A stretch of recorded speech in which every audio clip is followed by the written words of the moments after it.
Hello everyone, welcome to the part 2 of the chapter Growing Up as Boys and Girls. So in this chapter we have seen कैसे हम लड़के और लड़की में जैसे ही वो पैदा होते हैं, जन्म होता है, तभी से हम कैसे ही उनके बीच में डिस्टिंक्शंस करनी स्टार्ट कर देते हैं कि लड़कियों को ऐसे करना चाहिए, लड़कों को ऐसे करना चाहिए। सोसाइटी ने कुछ प्री कंसीव्ड नोशंस रखी होती हैं लड़के और लड़कियों के लिए कि हमें ऐसे बिहेव करना है, तुम्हें ये करना है, तुम्हें वो करना है, ऐसा प्री कंसीव चीज़ें काफ़ी सारी होती हैं सोसाइटी में, राइट। तो हमें इस चैप्टर को क्यों पढ़ना है? हमें इस चैप्टर को इसलिए पढ़ना है क्योंकि हमें जानना है कि ऐसा कोई डिस्टिंक्शन नहीं होता है कि बॉयज़ एंड गर्ल, बॉयज़ ये करेंगे और गर्ल्स ये करेंगी, नहीं, ऐसा कोई डिस्टिंक्शन नहीं होता है। ये सिर्फ हमारी सोसाइटी की एक मेंटालिटी है जिसे हमें अब चेंज करने का टाइम आ गया है, राइट।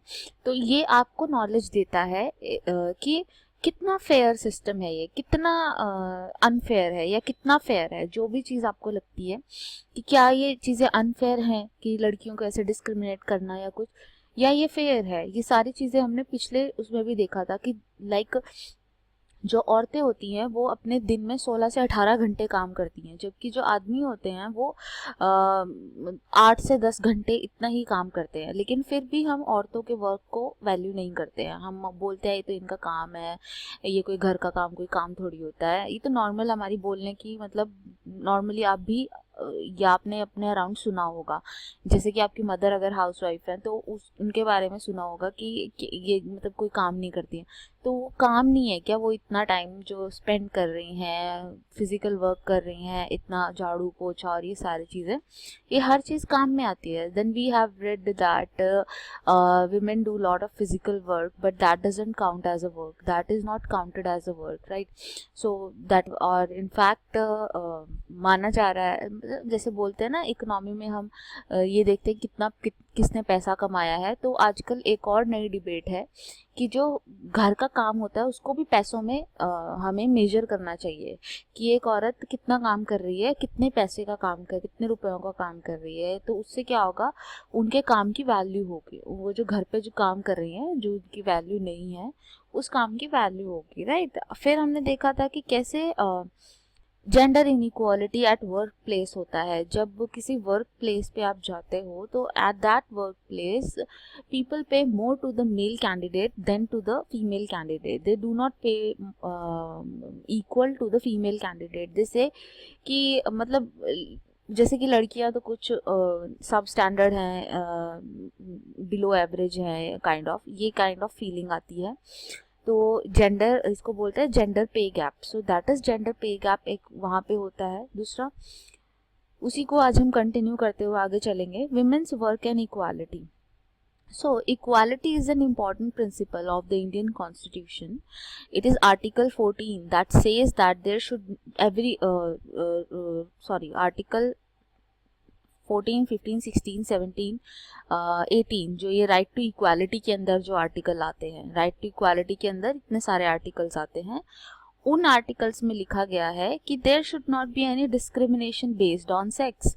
सेक्स के ऊपर बेस्ड कोई डिस्क्रिमिनेशन नहीं होनी चाहिए, मतलब जेंडर के ऊपर बेस्ड डिस्क्रिमिनेशन कोई भी नहीं होनी चाहिए। चाहे वो कहीं आपको बाहर आना जाना हो, चाहे वो आप किसी मूवी में जा रहे हो या किसी टेम्पल में जा रहे हो या आप किसी ऑफिस में जा रहे हो, कहीं पर भी कोई भी डिस्क्रिमिनेशन नहीं होना चाहिए, ये बात बोली गई है। But in reality inequality between the sexes exist. लेकिन असल में अगर हम देखते हैं तो डिफरेंट जेंडर्स के बीच में इनइक्वालिटी होती है, देखने को मिलती है। अगर आप एक ही ऑफिस में देखोगे, आप देखोगे कि जो मेल कंटेंडर है उसको ज़्यादा पुश किया जा रहा है ऊपर की तरफ, उसको ज़्यादा प्रमोशंस मिल रहे हैं, उसको ज़्यादा इंक्रीमेंट मिल रहे हैं देन द फीमेल मेंबर। जो फीमेल को इतने नहीं मिल रहे होते। तो ये एक दिक्कत है हमारे समाज में, कई जगहें ऐसी हैं। चलिए, तो ऑफिस की बात होगी, आपको मैं नॉर्मल बताती हूँ। जैसे कि टेम्पल होता है, तो कई टेम्पल में औरतों का जाना ही मना है, उनका वहाँ पे जाना ही मना होता है। तो ये काफ़ी बुरी चीज़ है कि जब कॉन्स्टिट्यूशन ने बोल दिया है कि किसी को हम ऐसे इनइक्वल ट्रीट नहीं कर सकते हैं, then why are you treating them unequally, right. So Therefore, it has to be dealt not just at the individual level or the family level, but also by the government. तो इसके लिए government को भी कुछ steps लेने चाहिए, because जब तक हम गवर्नमेंट स्टेप नहीं लेगी, लोग कुछ नहीं करने वाले, लोगों का माइंडसेट चेंज नहीं होने वाला. So some of the action that has been taken by the government, they are given. I have included them in the next slide. So these actions are like it has promoted girl education, लड़कियों को education के लिए काफ़ी काम किया है, जैसे कि बेटी बचाओ बेटी पढ़ाओ, ये स्लोगन आप सबने सुना है, राइट. और स्पेशली हरियाणा में तो इसकी शुरुआती हुई थी. तो फिर बेटी बचाओ बेटी पढ़ाओ जो है गर्ल एजुकेशन के लिए ऑब्वियसली एक बहुत बड़ा स्टेप है. The government has set up anganwadi और child care centre in several villages in the country. गाँव में हर जगह आंगनवाड़ी होती है, आपने सुना होगा. आंगनवाड़ी में बच्चों को छोड़ के आ जाते हैं ताकि जो औरतें हैं वो अपने काम पे जा सकें, बच्चों को प्रॉपर केयर मिल सके, बच्चों को खिलाया पिलाया जा सके, right. The government has passed the law that make it mandatory for the organization that have more than 30 women employed to provide a crush facility.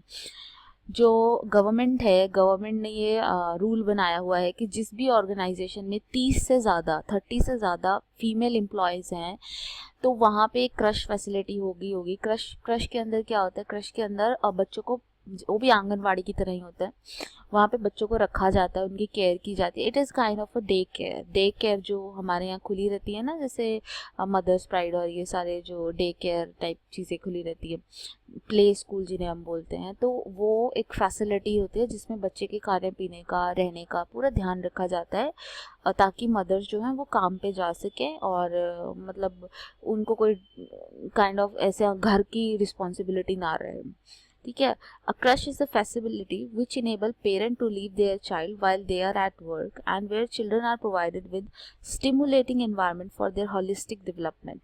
यहाँ पे बच्चों के साथ अलग अलग एक्टिविटीज़ की जाती हैं, बच्चों को अलग अलग चीज़ें सिखाई जाती हैं जो बच्चों के लिए काफ़ी इम्पोर्टेंट होती हैं, बच्चों को जिससे काफ़ी सारा सीखने को मिलता है अपनी लाइफ के लिए. तो ये जगह होती हैं. Equality is an important principle of our constitution which say that being male or female should not become a reason for discrimination. Our constitution clearly says that being a male or a female should not be the basis for the discrimination. इसके base पे आप discrimination नहीं कर सकते हैं. While the constitution does not discriminate between male and female, in reality there exists the discrimination. Now the government has introduced so many measures, like I have discussed, that Anganwadi, child care centers, crash वगैरह. These facility we have already discussed. Now I have to discuss some important terms that are and that were introduced in this chapter. So first term is caregiving. So what does caregiving mean? Caregiving means looking after the family with great sincerity. कि आप family पे पूरा ध्यान दे रहे हो, family को पूरा मतलब टाइम दे रहे हो अपना उनका ध्यान रखने में, उनकी सेवा में. So that is care giving work, जो कि हमारी मदर करती हैं. हमें रियलाइज़ होना चाहिए इस बात को. डी वैल्यू का मतलब है किसी की वैल्यू को कम कर देना, किसी की वैल्यू को नहीं मानना, किसी की वैल्यू को कम कर देना. That is the value. So when we do not give due recognition for the work, it means we devalue it. अगर हम किसी के काम को ड्यू रिकॉग्निशन नहीं देते हैं, that means we are devaluing it. वो हम उसकी रिस्पेक्ट नहीं कर रहे हैं, वी आर डिवैल्यूइंग. जैसे कि हम औरतों के काम की रिस्पेक्ट नहीं करते, वी डिवैल्यू इट. ओके, जो कि अच्छी बात नहीं है. नेक्स्ट, द डबल बर्डन का मतलब होता है कि जैसे कोई आदमी होता है तो उससे एक्सपेक्ट किया जाता है कि वो सिर्फ बाहर का काम करेगा, घर का काम नहीं, राइट. लेकिन औरत जो होती है उससे एक्सपेक्ट किया जाता है कि वो घर का काम भी करेगी और बाहर का काम भी करेगी. मतलब घर का काम करना तो जैसे उसका मतलब उसी का ही जन्म सिद्ध अधिकार है या कुछ भी है, जो भी है रिस्पॉन्सिबिलिटी है कि घर का काम करना जैसे उसी की रिस्पॉन्सिबिलिटी और किसी की है नहीं, और बाहर का भी उसको करना है. तो इस तरीके से वो तो डबल ही बर्डन हो जाती है ना. तो ये डबल बर्डन कहलाता है. आप खुद अपनी लाइफ सोचिए, अगर आप घर पे भी काम कर रहे हो, बाहर भी काम कर रहे हो, मतलब आपकी लाइफ हेल हो जाएगी. आप कैसे एक मैनेज कर पाएंगे चीज़ें, राइट. तो ये डबल बर्डन होता है. फिर आइडेंटिटी क्या होता है? आइडेंटिटी का मतलब होता है it is the sense of awareness of who one is, कि मैं क्या हूँ, आखिरकार मेरी आइडेंटिटी क्या है. तो it is the sense of awareness that this is me, कि मैं एक सोशल वर्कर हूँ, मैं एक हाउसवाइफ हूँ, व्हाटएवर जो भी मेरी अवेयरनेस है, आइडेंटिटी है, राइट। सो फिजिकली डिमांडिंग मतलब ऐसा काम जिसमें कि फिजिकल फोर्स बहुत ज़्यादा लगती है, जोर लगते हैं, काम करने में जोर लगता है। जैसे कि जो घर का काम होता है वो फिजिकली डिमांडिंग होता है, उसमें काम में जोर लगता है, हाथ पैर आपके कंटिन्यूसली चलते हैं, कंटिन्यूसली आपकी कैलोरी बर्न हो रही हैं, तो that is physically demanding. Time consuming मतलब जिसमें टाइम कंज्यूम होता है, बहुत ज़्यादा घर के जितने भी काम होते हैं उन सब में टाइम बहुत काम कंज्यूम होता है। स्ट्रेनियस का मतलब होता है जो कि जिसकी वजह से बहुत डिफ़िकल्टी हो, आपको टफ लगे बहुत, जो आपके ऊपर टफ पड़ता हो, डिफ़िकल्ट होता हो, जिससे आप स्ट्रेस में आ जाते हो, स्ट्रेन में आ जाते हो, तो that is strenuous task, right. So these were the terms which I have discussed with you. So nothing in this slide much. So I'll discuss the question answer with you in the next video. Till then, thank you so much.